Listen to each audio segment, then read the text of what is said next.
Welcome to the Bag Maker's Workroom. I am Chris with Simply Classic, and today is Thursday, February 27th, 2025.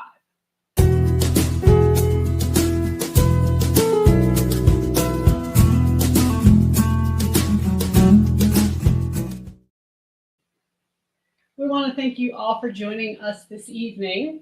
We are talking about spring bag trends this evening. We're going to look at some runway pictures. We have tons of pictures to show you. It's going to be a great episode. We're super excited about it, of course, because we're always excited about everything around here. So we go live every Thursday at 7 p.m. Eastern Time. We appreciate you joining us live, but if you can't join live, no worries. You can watch the recording on YouTube at any time on our YouTube channel. Make sure you subscribe and click the bell icon to be notified of any future videos and live streams that are posting. So this week we're recording the episode ahead of time because I'm traveling to Chattanooga for the couple of classes we've been talking about that I'll be teaching, which is a Simply Classic Clutch and the Bircham. I won't be able to answer your questions live, but I am in the chat live. So if you do have questions, go ahead and put them in the chat, and I'll be joining you there and answer any questions that you may have. You can also email share@simplyclassic.net, and I can answer them on next week's episode. So we're going to start out by talking about some fun events that we have scheduled. And of course, you guys know I'm in Chattanooga right now, but the next thing up is the Sacramento Bag and Sew Expo. That is September 12th through 14th in Sacramento, California. Expo tickets are on sale now. I'll be teaching 4 classes there. Friday morning, we'll be teaching the Julie, which is just about full. We have Saturday morning, the Simply Classic Clutch. Saturday afternoon, I'll be teaching the Addie, which is actually a pattern by Purse Crafters. And then Sunday afternoon, we have the Sorella. So you can register for classes on the Sac Bag and Sew website, and then we, meaning the teachers, will email you to collect your class kits. So you'll receive emails from me for the Julie, Sorella, and the Simply Classic Clutch, and then you'll receive an email from Sherry at Purse Crafters if you sign up for the Addie. We have a save the date for you, and this is one I cannot wait to do. Barbie Taylor from Jeannie's Designs and I will be doing a bag making retreat in Ruskin, Florida at the Holiday Inn. That's in the Tampa area. We'll be there October 23rd through the 25th. So as we have more information, we will let you know. Make sure that you go to our events page on our website because we update things there all the time. We have our virtual classes on that events page as well as these retreats and places that I go, expos. So kind of visit that often so that you're notified of everything we have going on. In that class, I'm going to be teaching a leather bag, and Jeannie's going to be either doing a faux leather or cork. She's not sure yet. Those are the details we're still working out. So we'll let you know more as soon as we know more. So for our featured products tonight, we actually have some new faux leather in the shop, and we want to go ahead and show you what they are. There's just a few. So we're going to go to the overhead, and I'm going to show you. This is a beautiful bright blue, and it's perfect for spring. Our textured blue matches this perfectly. So if you have some of the textured blue or you want to make a bag with maybe some textured and some solid, they are excellent pairings. The other thing we have is this gorgeous black and silver crocodile. Now, this one, it really caught my eye when I was looking at it because it's almost Brahmin inspired. So we have this in navy and silver, and then we just got the black and silver in. And then the last one we have is a gorgeous suede. I love these suedes. If you have not purchased a suede yet, you have no idea what you're missing out on. I'm telling you, these things are absolutely amazing. This is the Merlot color, and it's got a beautiful hand on it. You can see it's very drapey, and you can't go wrong with suede. A lot of our suedes pair with our solids. So if you have any questions on pairings, make sure you email me at simplyclassic.net, or you can email share@simplyclassic.net, and we'll show you the pairings on our lives. So we're going to talk about sharpening your skills. And first we're going to, before we get into that, we want to look at some of the biggest bag trends that we saw on the runway for spring and summer. And then we're going to get into the sharpening your skills because we're going to use one of the trends we see as a sharpen your skills segment. So as we know, the fashion world is always planning ahead. So these runway shows actually happened last fall. Okay, they actually, like right now, they're getting ready for the winter and fall and winter runways. So it's interesting how it works. But as bag makers, we can work a lot faster than these big brands. So with March coming up, it seems like a perfect time to review those trends to get some inspiration. So before we go over these in detail, I want to say don't get too caught up in the word trend. So in reality, most trends are really just new takes on classic styles. And a lot of times when when a style is completely new, we hear it called the next big thing in fashion, but we never really see an actual person wearing it. So that's why I wanted to highlight some bags that are stylish and practical that we actually have some resources to recreate in our workrooms. We decided to highlight 3 bag styles, 3 materials, 3 features, and then 3 colors that were all over the runway this season.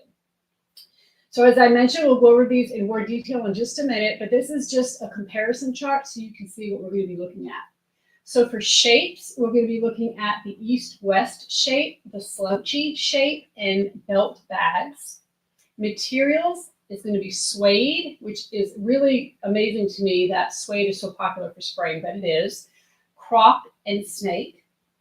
For features, we're going to look at fringe, drawstring closures, and belted bags, which is actually different from a belt bag.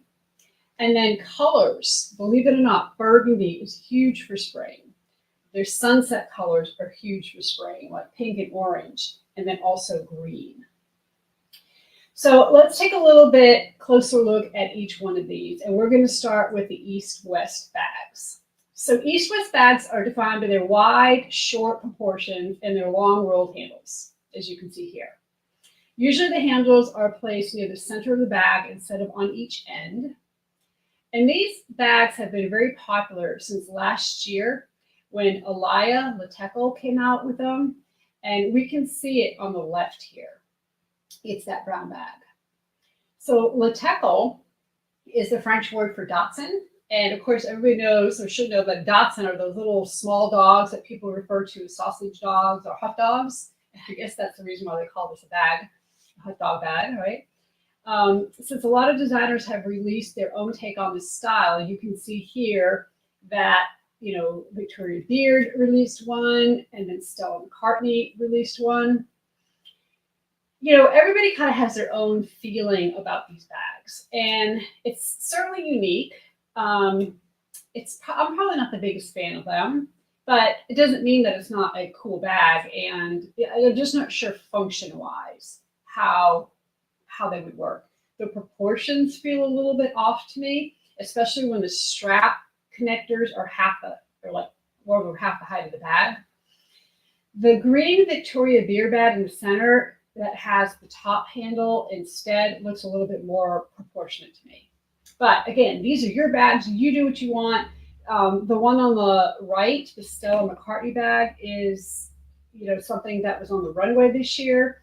And what's really interesting about Stella McCartney is that they don't use real leather. So they never have. This is a faux leather bag, and it's made with a material called grape leather or wine leather. So grape leather is a very new material that was invented in 2019. It's actually made using byproducts from the winemaking process. So actually, I really do like that one too. I like the fact that it curves down in the front a little bit there. It seems a little bit more proportionate than the Lateco bag. But again, this is all personal preference, right? There's no right or wrong way to do this. All right, so we're going to go into sludgy bags. And these have been a big trend since last year. They're still going strong. A lot of designer totes right now are created from multiple panels on the front, which you can see on these bags. Many of them are unlined, and they're sewn with the wrong sides together with the raw edges on the outside. So you can see that in each one of these examples. So the one on the right is the Victoria Beckham, and this is from the runway. They showed this really classic camel toe. Might be a little too slouchy for my taste because of the way it droops in the middle when you have your stuff in there. You can see, you know, it doesn't look like the bag's very full, but it looks like in the center it's drooping. I think it might be good with a false bottom or some kind of more stabilized bottom. But again, it's a slouchy bag. It's something that it's supposed to be very casual. You throw it in, you go.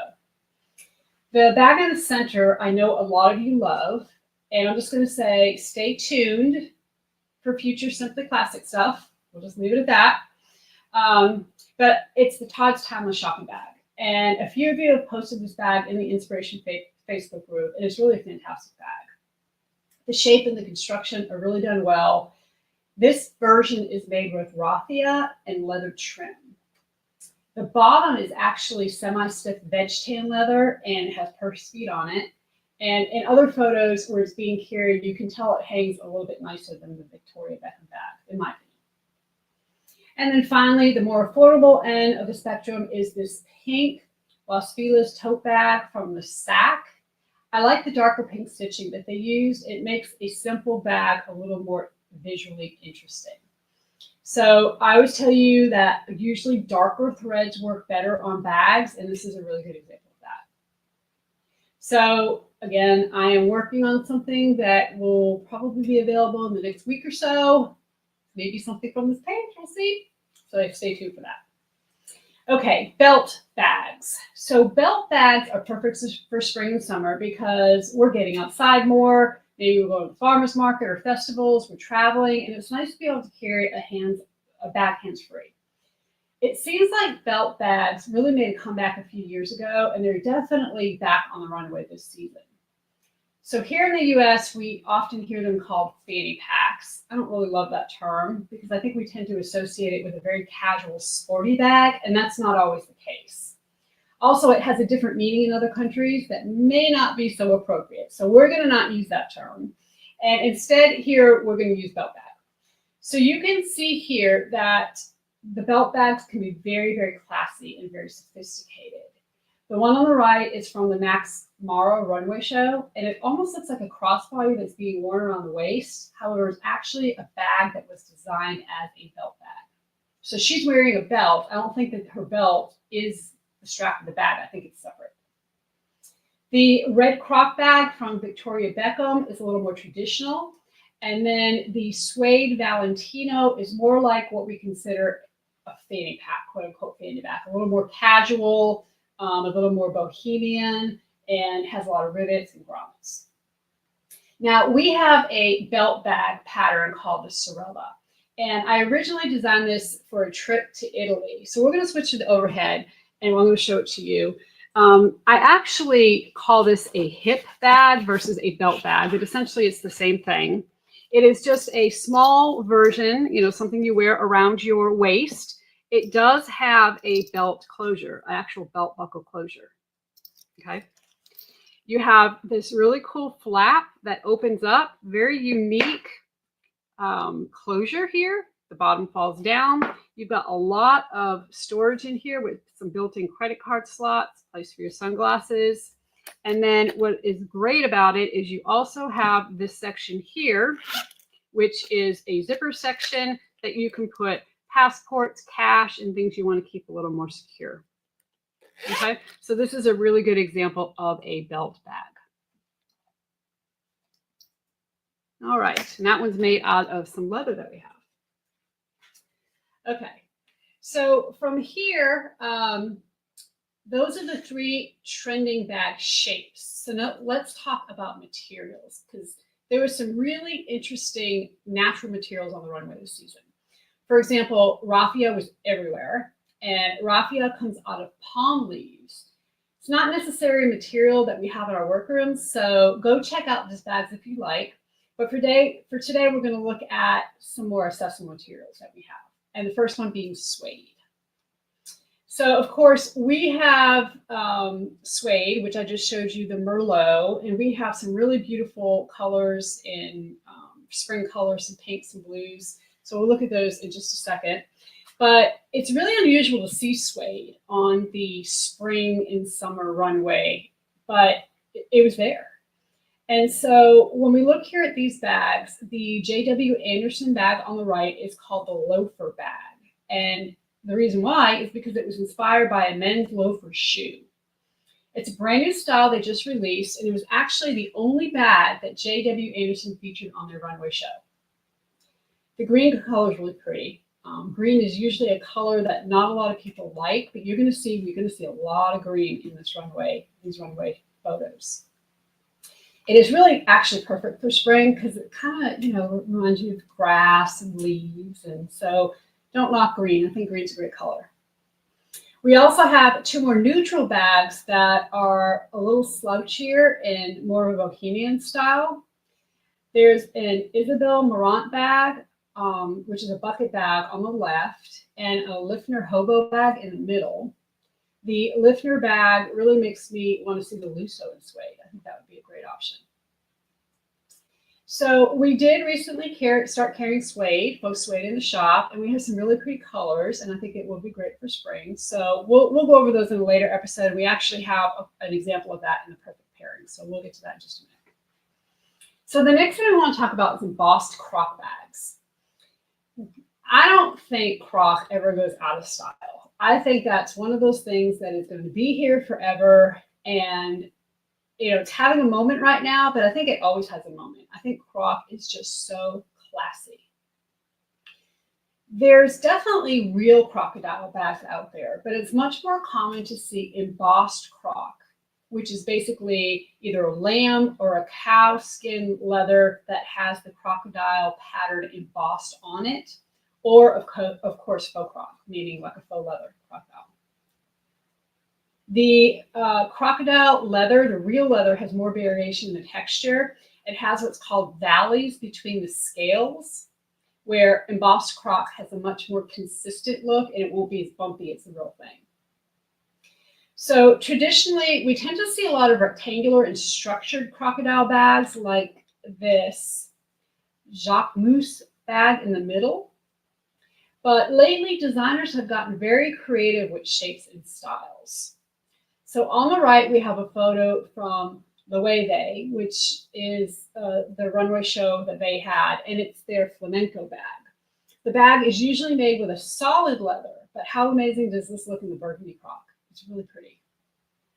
On the left, we have a Melinda bucket bag by Brahmin, and Brahmin, of course, is known for their embossed croc. They've been around since the 80s, but they've really grown in popularity over the past few years. We're going to talk about more about Brahmin in a future week because I think they're really an interesting brand. Snake. So snake print is another really classic look, but it can be pretty, controversial. I know that a lot of people are afraid of snakes, and so they don't like to carry a snake print bag. But personally, I don't love snakes, but I do love the snake bags. And I really think that they're big this season. We saw them all over the runway, and especially this kind of larger scale print python. So similar to crocodile, most snake bags are embossed snake print and not snake skin. Real snake skin tends to be very, very thin. It's only about 0.3 millimeters, and even the biggest snakes don't have much width to work with. So I'm going to tell you a little story about this. I did some research on python because I really loved the look of the python bags when we were in Italy. So I thought, okay, well, I need to see if I can find some python. Well, I found out that python farming is actually illegal in most countries. Some of the bigger companies actually do have pythons in the legal countries. And what they do is they have these big python farms. They have all these pythons. They go in there, they feed the pythons.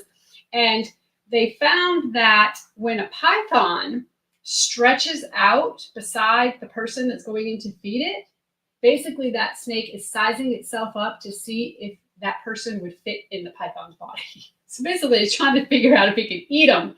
So when the pythons start stretching out, that's when they basically kill the python and take the skin. So even in farming, pythons, they don't get to be really huge. So anyway, just a little fact about pythons. So we're going to go back to the slide here. What's really great about embossed snake and faux snake is that we can get some really cool finishes, like this metallic Consuelo bag in the middle. On the right, we have a slouchy Dresden Noten tote bag. A lot of the time we tend to see snake print used for more structured bags, but I think this is really cool how they use it on this bag.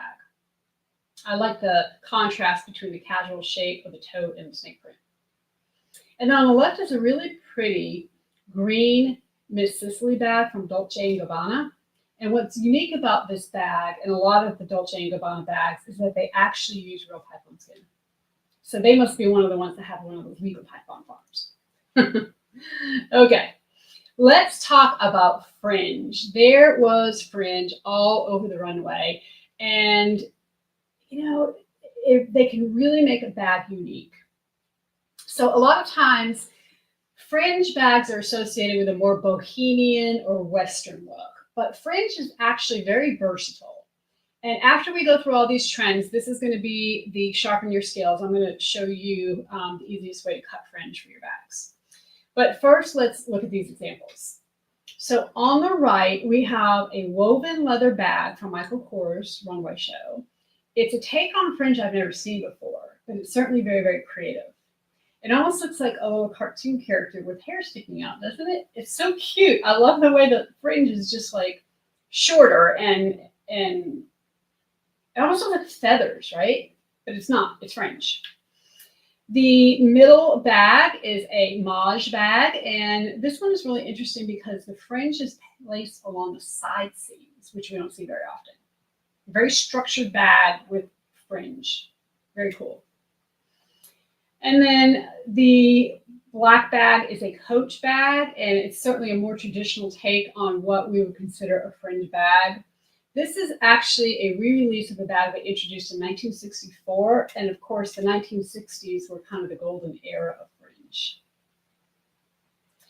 So the next thing that was really big was drawstring closures. So our runway example is this tiny little bucket bag from Giambattista Valley, and I'm not sure why that bag kind of reminds me of a little person with his arms sticking out. I think it's so cute.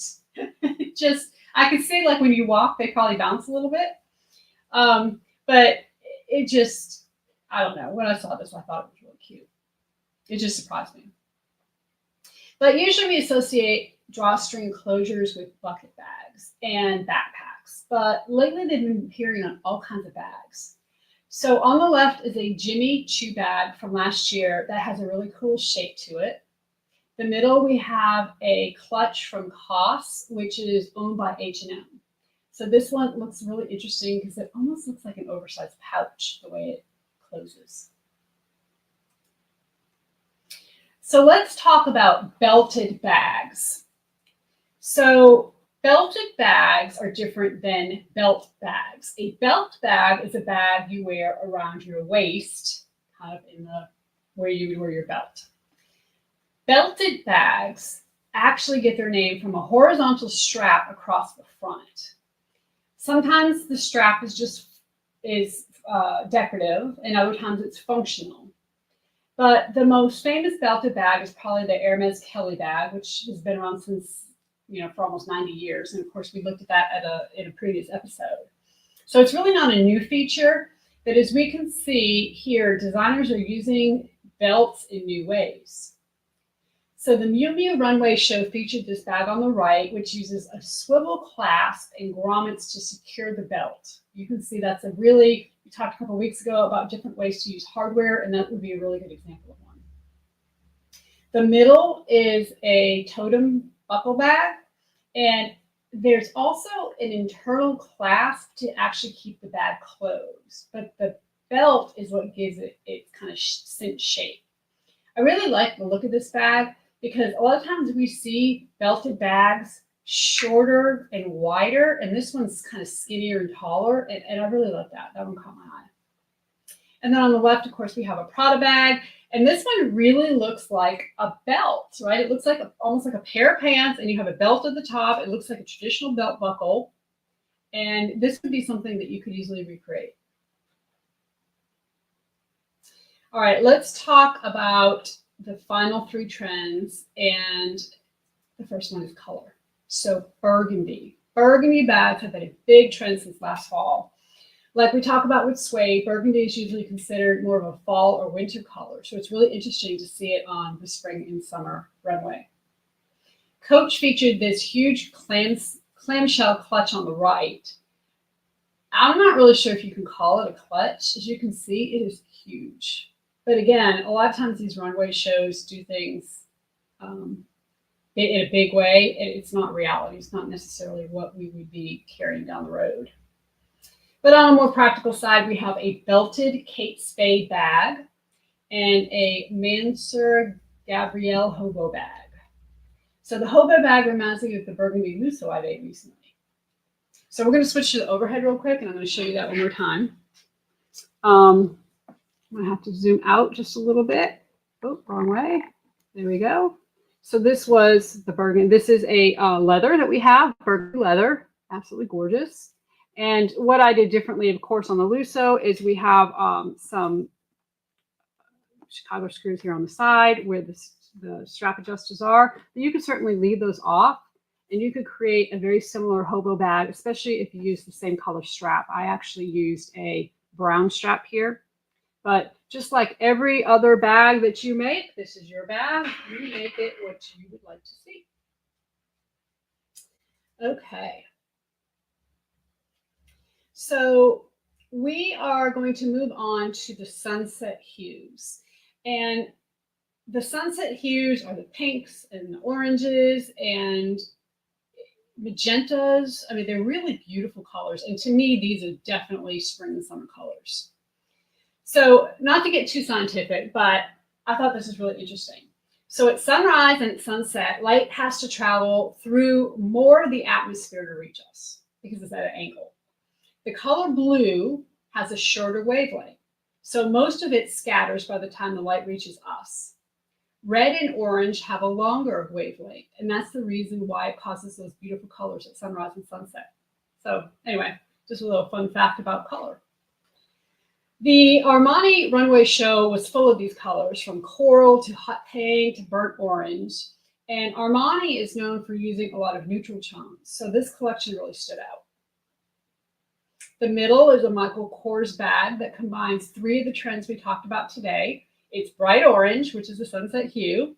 It's embossed croc, which we talked about just a minute ago, and it's belted, so it kind of covers all three.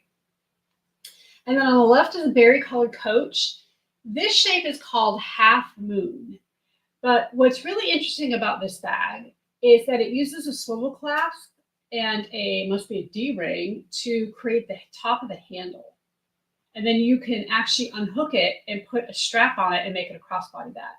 So I thought that was really interesting, and it's a beautiful color. And then the last thing is green. So green, it wasn't really a specific shade of green. They were pale greens, they were brighter greens, and then they were kind of these Kelly, I guess you could call, or medium greens. There was not a lot of olive or forest green. It was mostly, the colors we see here, but all variations of them. So the Prada bag is very pretty, very springy. Again, kind of reminds me of fresh mowed grass. It was the most common shade by far on the runway. And again, a belt. It has a belted top there. There was also some neon green. But if that neon green is a little too much for you, the Gucci bag on the left is slightly less saturated. It has some yellow undertones, so it's not quite as neon. And then finally, we're going to close out with this Loewe puzzle bag. And this bag has been hugely popular lately. We've been seeing it everywhere, just Loewe in general. This one is really cool because it kind of has a zigzag stitch, and it really has an interesting texture on the leather. It almost looks like it's quilted, but it's actually called debossed leather. So debossing is the opposite of embossing. So instead of creating a raised texture, they imprint the texture onto the leather. And that's how you get debossing. So there we have it, 12 bag trends that were all over the runway. So I hope you learned something new and you got some inspiration for your own bag making. So now, taking some inspiration from our trends, we are going to move on to our demo. And I'm going to show you how to get a designer-inspired look with fringe. So cutting fringe might kind of seem straightforward. I mean, you're basically cutting straight lines in leather. But I'm going to show you the quickest and easiest way to make sure your fringe is evenly spaced and that it comes out looking perfect every time. So we are going to switch to the overhead. And I'm going to bring over a cutting mat and a couple of cutting tools. Now, first, let's talk about the cutting tools. You can use a couple of things. You can use a rotary cutter. You can use an X-Acto knife, or you can use a craft knife. Any one of these will work. What you want to make sure of is that we're going to use a template here, and this is what I recommend. And I know templates are hard to see because they're clear, but this is one by, I don't know if you can see it, by Piera. It is in the description below, okay, and it is called the Tassel Template. I personally really like tassel out of leather. I really don't like doing tassel with faux leather, and the reason why is because faux leather has a back that is maybe not as attractive as our leather backs. Okay, our leather backs almost look suede, where a lot of times the faux leather back, and I'm going to take this blue over here so you can see, they have a different color on them and they tend to be more felt. So I highly recommend that you invest in some leather if you decide you're going to do some tassel, or excuse me, some fringe. So what you will do is take the template, and you definitely want to leave some part unfringed here at the top because you need to sew that into your seam. So it's better to leave a little bit more than a little less, of course, because once you cut it, it's cut. There's not much you can do. So I usually line the top of the tassel template up with the top of the leather. Now, the way to make sure that your tassel doesn't shift on you is don't start from the bottom and go all the way up. What I usually like to do is actually draw a line, or just, sometimes I don't even draw it. I just know that, I'm just not going to cut all the way to the bottom. So you can actually either draw a line with a fabric pen or a silver marking pen to mimic that. But I'm going to line this up, and then I'm going to, each slot is a 1/4 inch away from each other. So you're going to want to use a new blade, and I'm not 100% sure I have a new blade in here, but we're going to do what we can. And what I'm going to do is I'm just not going to go all the way to the bottom. I'm going to kind of start at the top here, or excuse me, start a little bit away from the bottom, and I'm just going to go all the way to the top and let my rotary cutter stop. Okay. And you can obviously make this as long or as short as you want. And by not cutting the bottom, then you will see it kind of keeps the fringe in line with each other. Once you cut this bottom off and you try to cut the fringe, you could shift. So once all that's done, then what I will do is just line up straight edge and go ahead and cut that bottom off. And then once I do, I have fringe. Now what you can do is sew this part into a seam, and like we saw on the runway photos, you can pretty much put it wherever you want. You can put it at the bottom, you can put it on a side seam, you can put it at the top, wherever you'd like. And of course you can make it as long or as short as you want.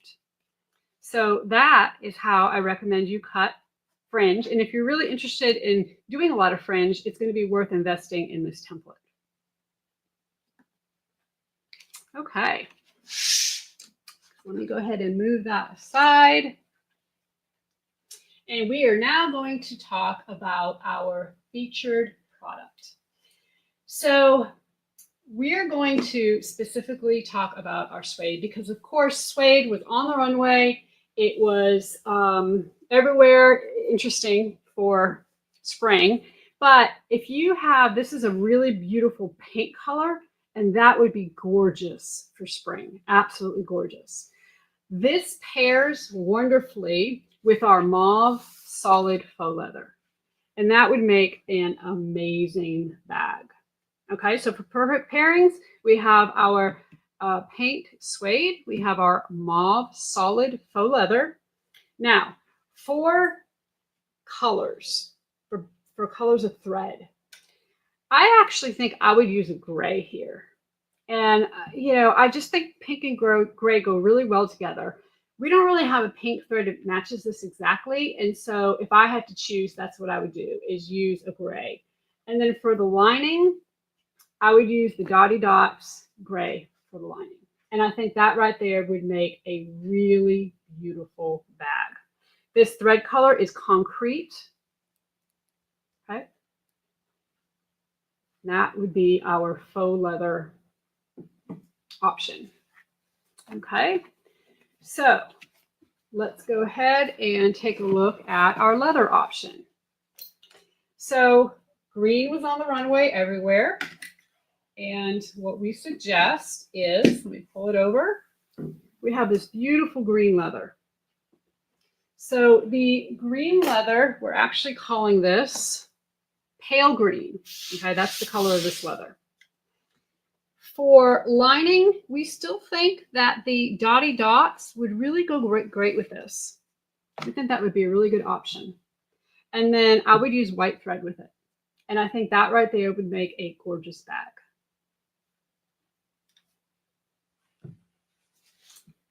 Okay. So we are going to move on to our Thursday thread. And every week on the Thursday thread, we share a sewing story or history. Sometimes it's a story from my life. Sometimes it's one of your life stories. And so if you have a story you'd like to share, go ahead and email it to share@simplyclassic.net. But a few weeks ago, when we talked about quilted bags, we talked about the House of Chanel. And we specifically talked about how Coco Chanel changed the fashion industry. So today we're going to pick up where we left off, and we're going to learn how Chanel brand evolved after she passed away. So in 1971, at the age of 87, Coco Chanel unfortunately passed away.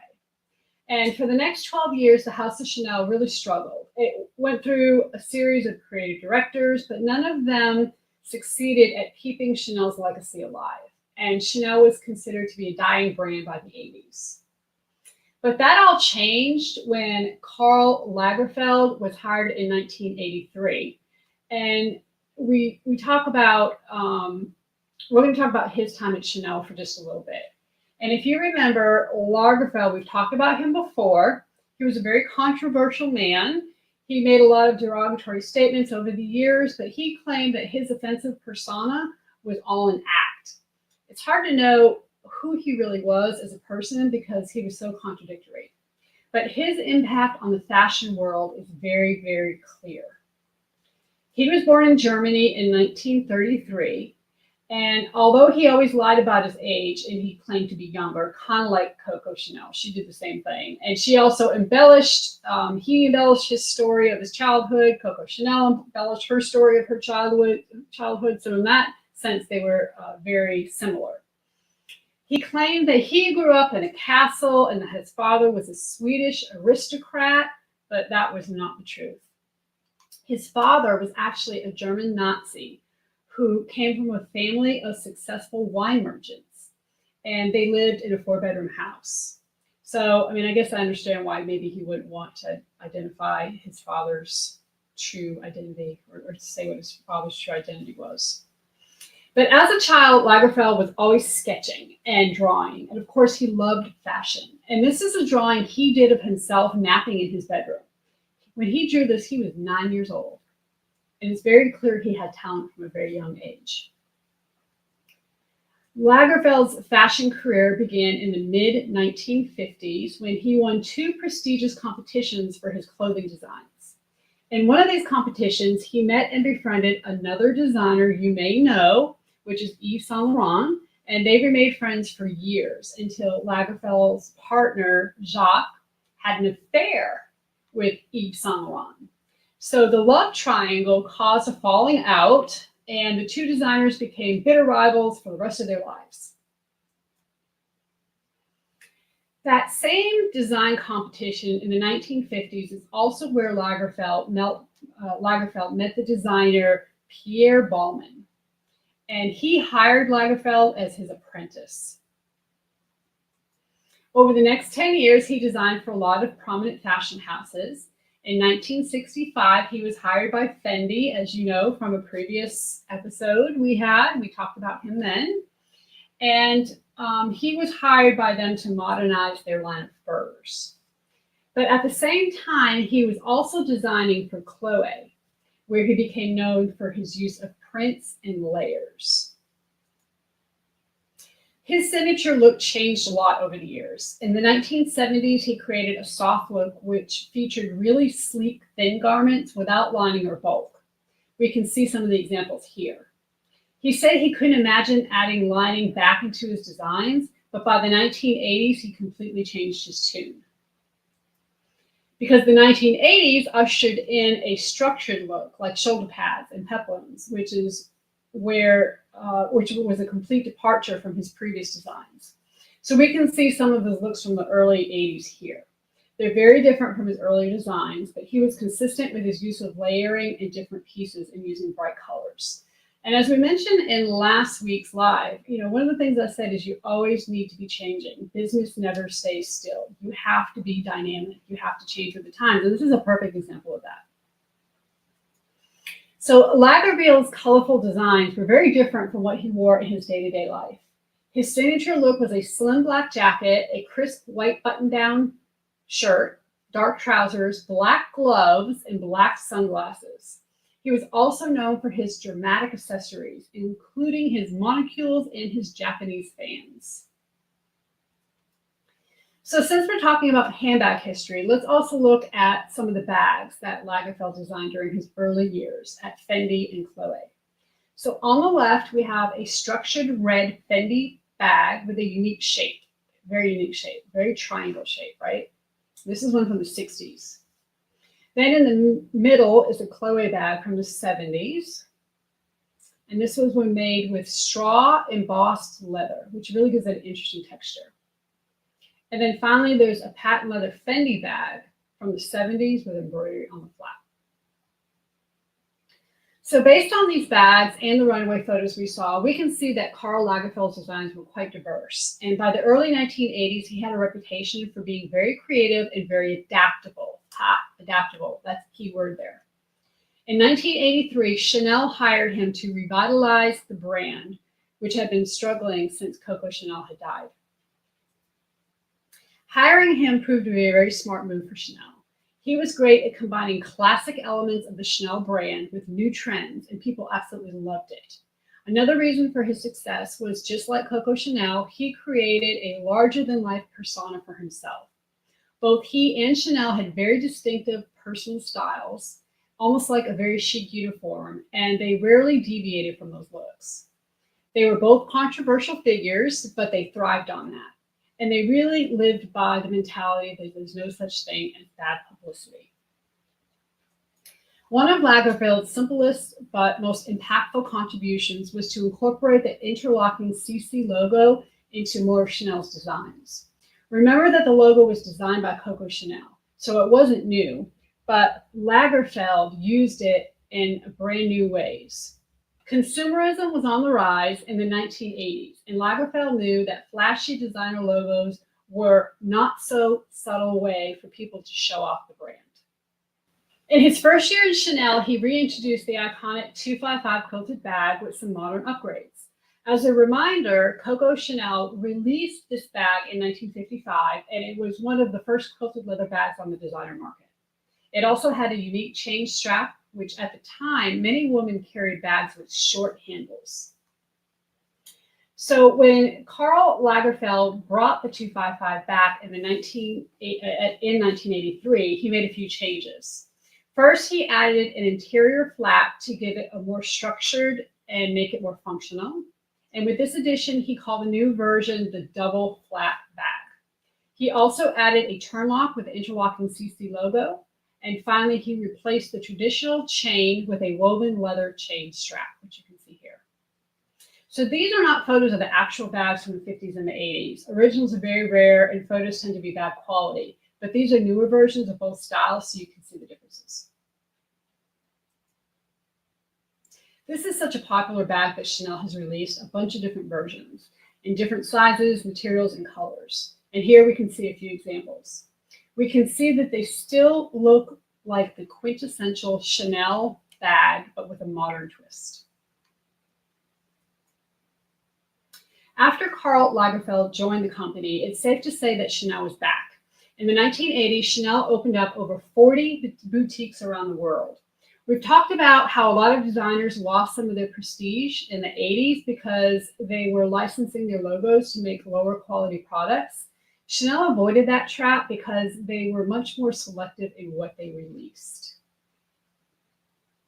In 1989, Chanel released the Diana bag, which of course was named for Princess Diana of Wales. It was very similar to the classic flat bag, as we can see here in the photos. You might remember that Princess Diana also had a Dior bag named after her. She really was a fashion icon. In 2011, Chanel released the boy bag. Karl Lagerfeld was inspired by Coco Chanel's appreciation for menswear, and he named the bag after her longtime partner, Boy Chappelle. The boy bag has a more squared off shape than most of other Chanel bags. It also has a bigger flap and chunkier hardware.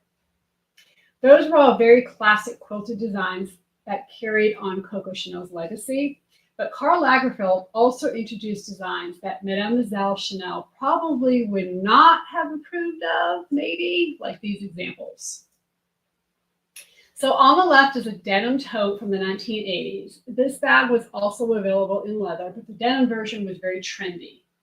In the middle is a metallic gold bowler bag, and it uses a version of the classic chain as a decorative accent. And then on the right is a novelty bag, which was released in 2013.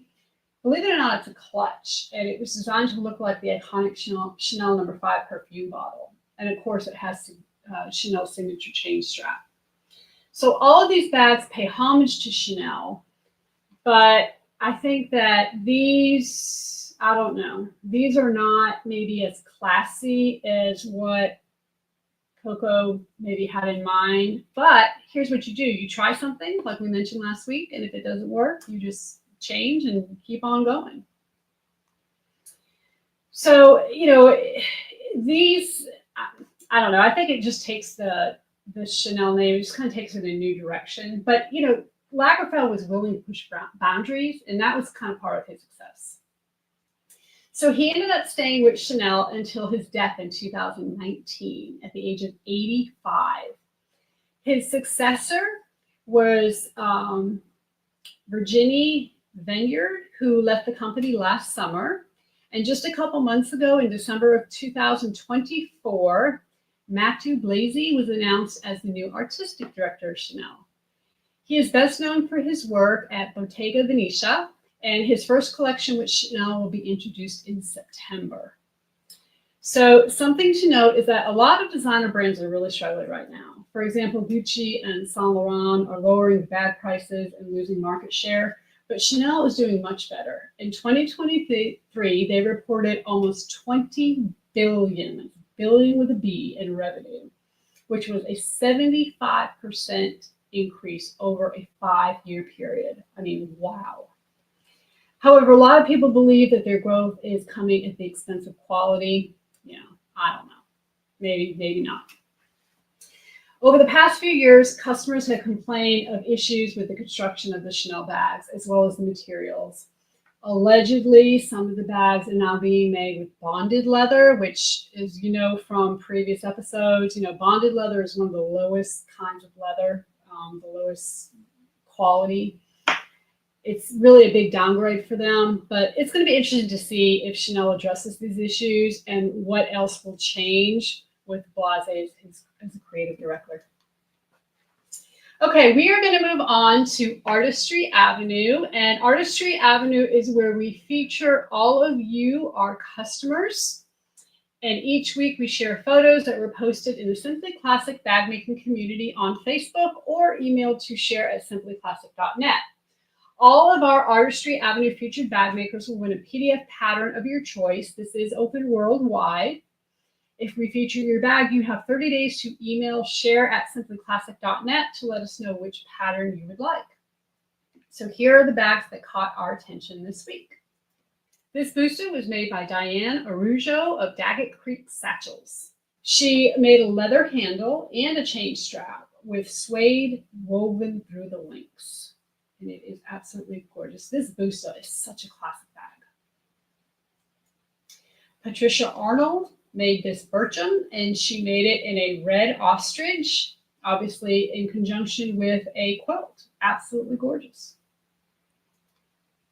And then Viv Sewing made this Lusso, and I'm not sure if that's cork or faux leather or leather, but it is absolutely gorgeous. That dark purple is really beautiful. Okay, so all of you make sure that you email share@simplyclassic.net in the next 30 days. Let us know what PDF pattern you would like, and we'll get it right to you. So thank you so much for joining us this week on the Bag Maker's Workroom. We will be back live next week, Thursday, March 6th at 7 p.m. Eastern Time. And next week, we're talking about different ways to get creative with the Bircham crossbody pattern. It's one of our most versatile patterns, and there's so much you can do with it. Don't forget to submit your Simply Classic makes by posting them in the Facebook group or by emailing share@simplyclassic.net. That's also where you can send questions, stories, and topic ideas. So thanks again for watching, and until next time, everybody, happy sewing.